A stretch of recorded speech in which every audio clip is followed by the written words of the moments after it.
This is Paul. Yeah. Um, you know, it is 5:16. I might leave a little early. I might leave at like 7:10 or something. Yeah, because I only have a couple hours in the study room. And I didn't want you to get worried that I wasn't going to use the whole 2 hours. I might use like an hour and 50 minutes or hour and 55 minutes. I know it's important considering the number of videos that I made. In fact, I made 80 videos, yes, in approximately 24 hours. And in those videos, I documented numerous crimes. Yeah. But you said that it wasn't a crime. Isn't that what you said? Yeah. And the reason for it is you're the petitioner. Yeah. But she's not the petitioner. That the petitioner named doesn't have to sign it. Yeah. Because you're the petitioner and the petitioner's not the petitioner.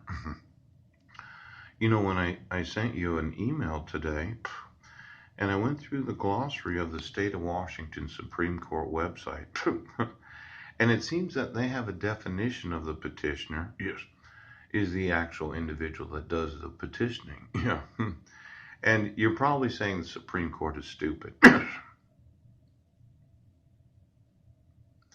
They don't know what they're talking about. They put that stuff on their website all the time. It has no actual meaning. Yes. The definition of the petitioner or the plaintiff. Right. Uh-huh. And the state laws are not applicable in this situation because you're the petitioner. Yes. Without the requiring of the acknowledgement of the petitioner. See, the petitioner didn't sign this. Yeah. I acknowledge receipt a copy of this order. Yeah. And when the petitioner didn't sign it, they didn't print their name. They didn't fill out the LEIS information sheet. Yeah. The petition for an order for protection. Yes. The form completed by petitioner. Yes. Which identifies the parties. Yeah. But the petitioner, not the petitioner. Yes. Because you can do it right now. The minor children describes the specific acts or threats of violence alleged to have occurred. Yes. Can you tell me when those happened? When was it the specific acts or threats of violence that have allegedly occurred? Yes.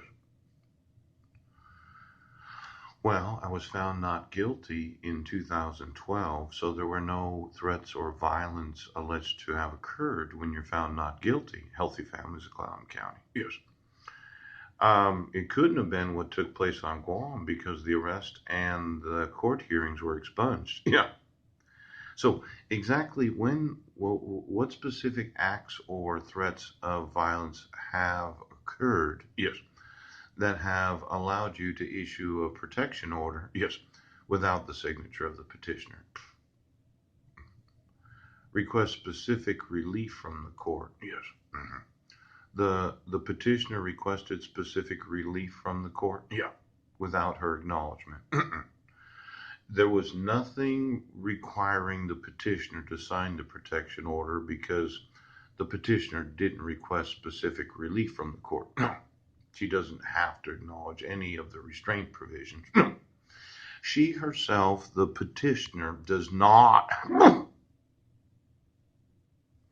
Well, you know, when you consider it, yes.